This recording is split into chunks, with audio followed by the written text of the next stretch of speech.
आज के इस वीडियो में आप सब लोगों का स्वागत है और मैं डॉक्टर पीयूष करौली आपका हार्दिक अभिनंदन करता हूं। दोस्तों, बिना किसी समय को व्यर्थ करे हुए आज का विषय शुरू करते हैं और आज का विषय है माउथ ब्रीदिंग यानी मुंह से सांस लेना। आज का वीडियो आपके लिए लाइफ चेंजिंग साबित होने वाला है। यदि आपने इससे पहले माउथ ब्रीदिंग के बारे में नहीं सुना है या मुंह से सांस लेने के बारे में नहीं सुना है और ये समझते हैं कि ये कौन सी बड़ी बात है, तो इस वीडियो को आखिरी तक देखिएगा। मेरा दावा है आपका मुंह से सांस लेने के प्रति नजरिया पूरी तरीके से बदल जाएगा। दोस्तों, हम सब लोग अक्सर लोगों को मुंह खोल के सोता हुआ देखते हैं और समझते हैं ये कोई बड़ी बात नहीं है। पर क्या आप जानते हैं कि ये एक ऐसी चीज है जो कि आपकी बॉडी, आपकी साइकोलॉजी और आपकी ग्रोथ को किस हद तक अफेक्ट करती है ये आप भी नहीं जानते। मुंह से सांस लेने का मतलब होता है कि नाक से सांस ना लेना, यानी जो पेशेंट होता है, जो मरीज होता है, वो अधिकतर समय अपनी हवा मुंह से ही लेता और छोड़ता है। इससे क्या नुकसान हो सकते हैं या इससे हमें क्या परेशानियां आ सकती हैं, आइए थोड़ा सा इसके बारे में चर्चा कर लेते हैं। दोस्तों, सबसे पहली दिक्कत क्या आएगी कि आप अगर मुंह से सांस लेते हैं तो जो सांस आपको नाक से लेनी थी वो आपके फेफड़ों तक जानी थी, पर अब आपने वो सांस मुंह से लेना शुरू कर दिया, तो इसका मतलब ये है कि उस सांस की एफिशिएंसी में गिरावट आ गई। मतलब अब आपको उतनी ऑक्सीजन नहीं मिलेगी जितनी कि आपको नाक से पहले मिला करती थी। इसका क्या मतलब हुआ कि हमारी बॉडी को जब ऑक्सीजन नहीं मिलेगी तो शरीर के अंदर धीरे धीरे ऑक्सीजन की कमी होने लगेगी और इसकी वजह से आपको थकान महसूस होगी, आपको लेथार्जी का अनुभव होगा, किसी जगह आपका मन नहीं लगेगा, पूरी रात सोने के बाद भी आपको ऐसा लगेगा कि अभी तक मैं फ्रेश नहीं हूं। और इसका कारण यह है क्योंकि आप मुंह से सांस लेते हैं। इसके अलावा नाक से सांस ना लेने की वजह से जो सांस आप मुंह से लेते हैं वो फिल्टर नहीं होती, क्योंकि हमारी नाक के अंदर सीलियरी फाइबर्स होते हैं, कुछ ऐसे रेशे होते हैं जो धूल के बारीक से बारीक कणों को, इन्फेक्शन को, वायरस को नाक के अंदर ही रोक देते हैं, नाक के बाहरी हिस्से तक ही उनको रोक दिया जाता है। लेकिन जब आप मुंह से सांस लेते हैं तो वो सारी धूल मिट्टी, वो सारा इन्फेक्शन आप अपने गले में अंदर ले रहे हैं और हमारे गले के पीछे यहाँ टॉन्सिल्स होते हैं।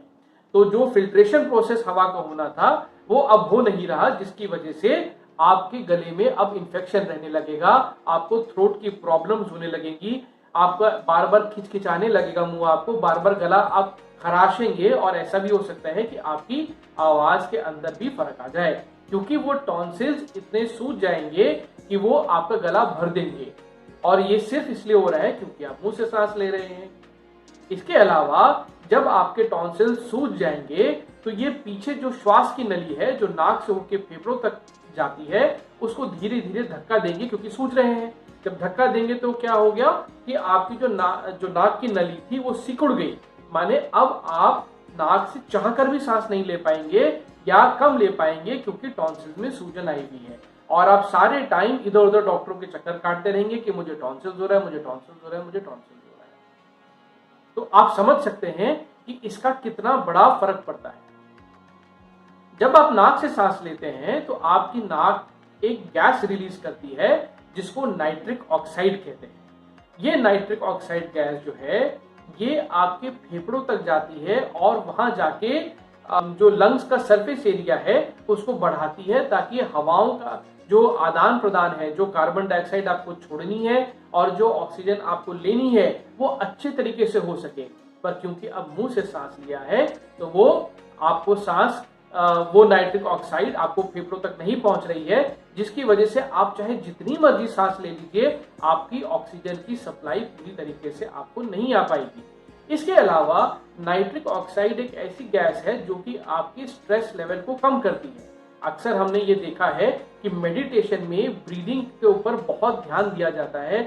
आपको लंबी सांस लेनी होती है, लंबी सांस छोड़नी होती है, सांस पे ध्यान देना होता है, और वो सब इसलिए करना होता है क्योंकि जब आप नाक से सांस लेते हैं तो आप नाइट्रिक ऑक्साइड रिलीज करते हैं जो कि आपको काम डाउन करती है, आपको शांति प्रदान करती है। लेकिन जब आप मुंह से सांस लेंगे तो वो नाइट्रिक ऑक्साइड तो मिल ही नहीं रही, तो अब क्या होगा, आप तनाव में आएंगे, आप चिड़चिड़े हो जाएंगे, आपको एंजाइटी रहने लगेगी, छोटी छोटी बात पे गुस्सा आएगा, क्योंकि नाइट्रिक ऑक्साइड आपको नहीं मिल रही है। इसके अलावा नाइट्रिक ऑक्साइड एक वेज़ोडाइलेटर होती है। कहने का क्या मतलब है कि जो रक्त की धमनियां होती हैं उनको सिकुड़े से वो धीरे से खोल देती हैं, यानी हार्ट के पास जाके ये नाइट्रिक ऑक्साइड काम करती है, जिससे कि हार्ट की धमनियां खुल जाती हैं और ब्लड प्रेशर में आपको आराम मिलता है। माने वो धमनियां पूरी खुल जाती हैं, जिसकी वजह से आपके ब्लड प्रेशर, आपके रक्त प्रवाह के अंदर आपको आराम मिलता है। तो अब आप ये समझ सकते हैं कि यदि आप मुंह से सांस ले रहे हैं तो आप नाइट्रिक ऑक्साइड मिक्स कर रहे हैं, जिसकी वजह से मैंने होने वाले दुष्प्रभावों को आपको बता दिया।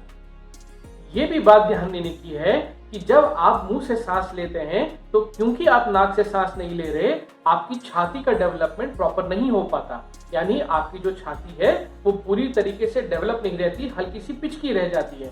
क्योंकि आप नाक से सांस नहीं ले रहे तो फेफड़ों और जो नेजल पैसेज जो भगवान ने हमें सांस देने के लिए तंत्र दिया है उसका अनुपयोग के कारण वो एरिया प्रॉपरली डेवलप नहीं हो पाता। इससे पहले कि मैं माउथ ब्रीदिंग का आपके मुंह पे क्या असर होता है इसके बारे में बताऊं, मैं आपको ये भी बता दूं कि सुंदर होना हर व्यक्ति की चाह होती है। लड़का हो या लड़की, सभी लोग सुंदर दिखना चाहते हैं, पर अगर आप मुंह से सांस लेते हैं तो आपकी सुंदरता पर यह आदत भारी पड़ सकती है। जो लोग मुंह से सांस लेते हैं उनका बीच का हिस्सा पूरी तरीके से डेवलप नहीं हो पाता, उनकी जॉ बोन्स, उनकी चीक लाइंस, उनकी ये ऊपर की जो हड्डियां होती हैं ये ठीक से डेवलप नहीं कर पाती, जिसकी वजह से ये हिस्सा पिचका रह जाता है। ऐसा क्यों होता है इसको भी समझ लेते हैं। अब हम बात करते हैं कि मुंह से सांस लेने का असर आपके मुंह पर क्या पड़ता है, क्या दिक्कतें आती हैं अगर आप मुंह से सांस लेते हैं।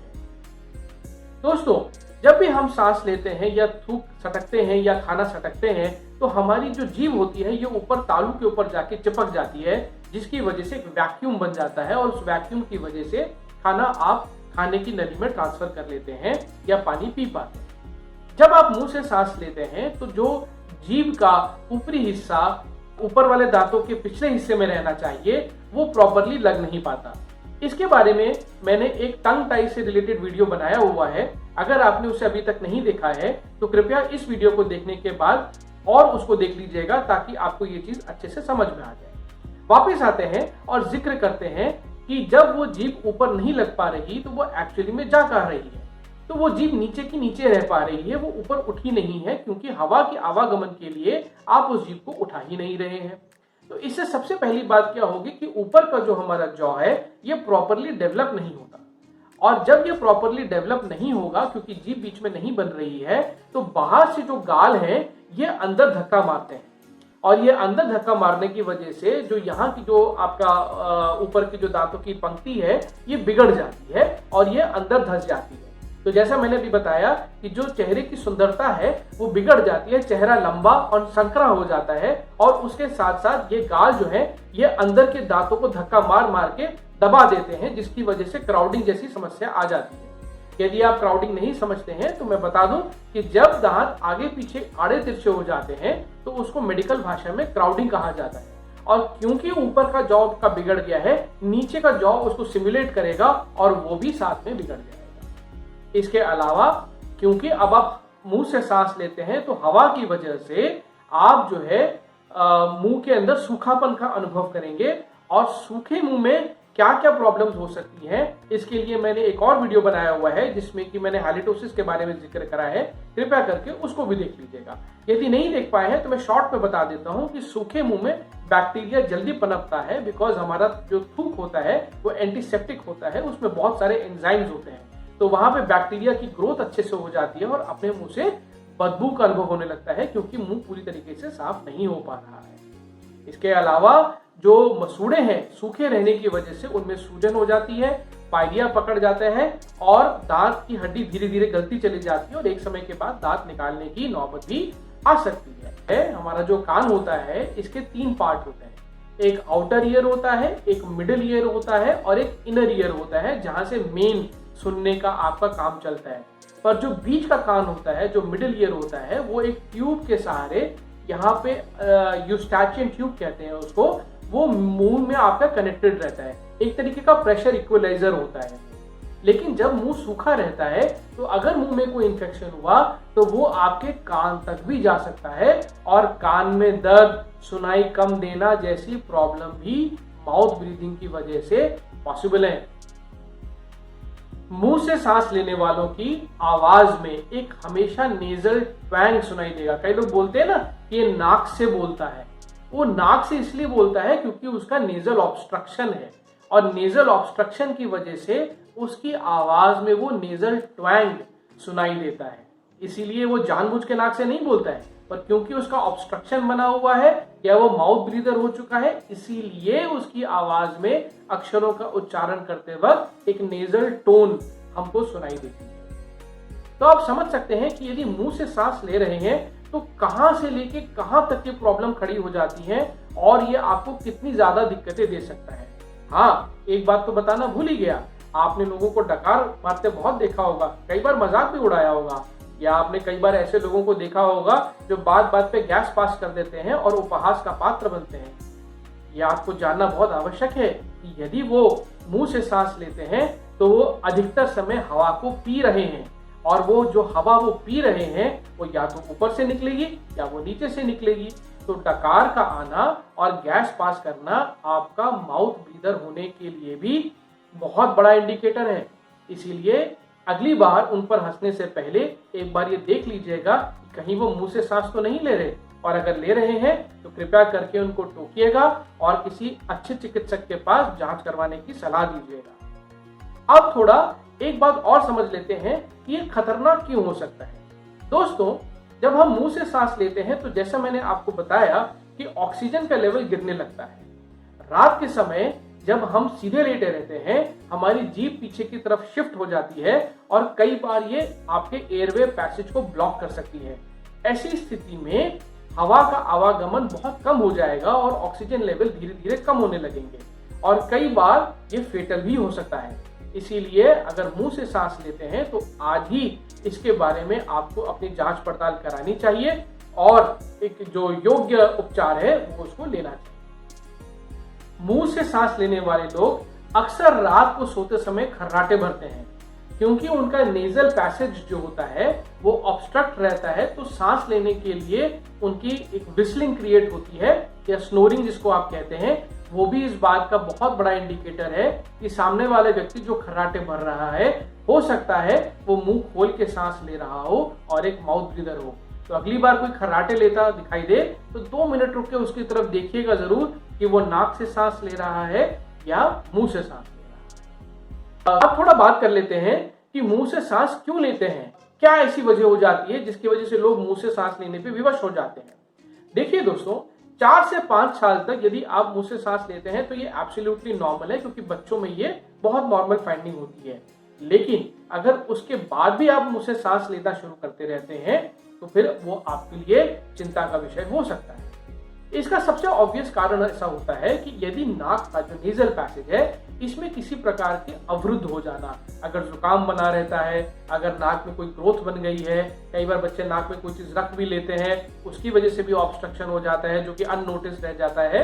उन सब वजहों की वजह से नाक का ऑब्स्ट्रक्शन यानी हवा की नली में किसी भी प्रकार का अगर ऑब्स्ट्रक्शन आएगा तो बच्चा या बड़ा तुरंत उसके ऑल्टरनेट सोर्स पे शिफ्ट हो जाएगा जो कि मुंह है। तो उनको लगेगा मुंह से सांस तो मिल रहा है तो मैं नाक से क्यों सांस लूं, और ऐसी स्थिति में धीरे धीरे करके जब वो प्रॉब्लम ट्रीट नहीं होगी तो उनको मुंह से सांस लेने की आदत हो जाती है। इसीलिए जो नाक का पूरा एरिया है और जो ये साइनस जितने हमारे हैं इनका क्लियर होना बहुत जरूरी है। अगर इनमें किसी प्रकार की प्रॉब्लम आएगी तो आप माउथ ब्रीदिंग की तरफ अग्रसर हो जाएंगे। दूसरी प्रॉब्लम होती है आपका डेंटिशन। कुछ बच्चे जो अंगूठा चूसते हैं, जिनको क्राउडिंग की प्रॉब्लम है, जिनको ओपन बाइट की प्रॉब्लम है, कहने का मतलब क्या है, अगर सामने के दांत बराबर बंद नहीं है, अगर उनमें झिर्री बराबर भी गैप है तो वहां पर हवा जाएगी ही जाएगी। कई बार हमने ऐसे देखा है कि ऊपर का जो होंठ है ये पूरी तरीके से बंद नहीं होता, थोड़ा सा गैप रह जाता है इसके अंदर, और ये जो छोटा सा गैप होता है ये अपने आप में हवा को पास कराने के लिए बहुत है। और इस हवा के पास होने के साथ ही पेशेंट जो है धीरे धीरे करके माउथ ब्रीदिंग की तरफ शिफ्ट हो जाता है बिना ये रियलाइज करे कि उसकी आदत बन चुकी है और अब वो मुंह से ही सांस लेता है। इसीलिए इनको जांचने के लिए अलग अलग पैरामीटर्स होते हैं जिनके बारे में हम थोड़ी देर में चर्चा करेंगे। आप माउथ ब्रीदर है या नहीं, इसको जानने का एक बहुत ही सरल सा टेस्ट है जो कि मैं आपसे आज डिस्कस करता हूं। आधा ग्लास पानी लीजिए और उसको मुंह में भर लीजिए और देखिए कि आप उसको 5 मिनट तक होल्ड कर पा रहे हैं या नहीं कर पा रहे। यदि आप 5 मिनट पूरा पानी अपने मुंह में रख पाते हैं और सांस ले पाते हैं तो आप माउथ ब्रीदर नहीं है, क्योंकि इतना लंबा समय आप बिना सांस के रह नहीं सकते। तो अगर आप माउथ ब्रीदर होंगे तो 1.5 से 2 मिनट 2.5 मिनट के अंदर आप उस पानी को बिल्कुल बाहर फेंक देंगे और तुरंत सांस लेने के लिए भागेंगे। दूसरा तरीका क्या होता है कि कोई भी आप एक शीशा ले लीजिए जिसकी 2 साइड्स हो और वो मुंह और नाक के बीच में रखिए और ये देखिए कि भाप कहाँ बन रही है। अगर भाप शीशे के ऊपरी हिस्से पे बन रही है तो आप नाक से सांस ले रहे हैं, और अगर आप नीचे के हिस्से से ले रहे हैं, नीचे अगर भाप बन रही है तो इसका मतलब आप मुंह से सांस ले रहे हैं। इसके अलावा कुछ और जैसे कॉटन के फाइबर्स होते हैं उनको भी आप मुंह के सामने लाके देख सकते हैं या नाक के सामने दे सकते हैं। वो जहां पे हिलना शुरू कर देते हैं वहीं से एयर का सोर्स आना शुरू हो जाता है। आमतौर पे ये 2 टेस्ट प्रॉपरली आप घर पे कर सकते हैं और इससे आपको काफी हद तक अंदाजा हो जाएगा कि आप माउथ ब्रीदर है या नोज ब्रीदर है। इसके अलावा जो माउथ ब्रीदर्स होते हैं वो ज्यादातर मुंह खोल के सोते हैं, तो जब सुबह उठेंगे तो आप ये देखेंगे कि तकिए के पास या मुंह से यहाँ पे लार टपकती भी मिलती है, जो कि ये बताती है कि रात भर आप मुंह खोल के सोए हैं। और क्योंकि आप थकान महसूस करेंगे तो ये भी अपने आप में एक इंडिकेटर है कि आप लगातार बिना नाक की सांस लिए रह रहे हैं, इसलिए आपको दिक्कत हो रही है। अगर आपको ये लगता है कि आप माउथ ब्रीदर हैं और इस बात का बारे में आपको जरा सा भी डाउट है तो आपको किसके पास जाना चाहिए ये चेक कराने के लिए कि आप मुंह से सांस लेते हैं और या नाक से सांस लेते हैं। 2 टेस्ट तो मैंने आपको वो बता दिए जो कि आप घर पर ही कर सकते हैं, पर यदि आपको फिर भी ऐसा लगता है कि आपको किसी चिकित्सीय परामर्श की आवश्यकता है तो ENT स्पेशलिस्ट जो नाक कान गला रोग के विशेषज्ञ होते हैं वो, या एक योग्य दंत चिकित्सक डेंटिस्ट, इनके पास जाके आपको इसका चेकअप कराना है और आपको बताना है कि मुझे ऐसा लगता है कि मैं मुंह से सांस ले रहा हूं, आप कृपया करके चेक करके बताइए कि मुझे ये प्रॉब्लम है या नहीं। तो ये सारी ऐसी प्रॉब्लम्स हैं जो कि एक छोटी सी मुंह की सांस लेने की वजह से आपको बन सकती हैं। इसके अलावा मैं एक बात और भी बताना चाहूंगा, आपका जो ये डाइजेस्टिव सिस्टम है ये ईश्वर ने इसको सूखा रखने के लिए नहीं बनाया है। अगर आप ध्यान दीजिए तो आपकी आंख हो गई, आपकी नाक हो गया, आपका मुंह हो गया, आपका कान हो गया, भगवान ने ये किसी ना किसी चीज से सील करके रखे हुए हैं। कान में ईयर वैक्स हो जाता है, ठीक है, आंख के अंदर पानी होता है, नोज के अंदर म्यूकस होता है, मुंह के अंदर पानी होता है। माने ईश्वर ने जो एंट्री है आपकी बॉडी की इनको सूखा नहीं रखा हुआ है।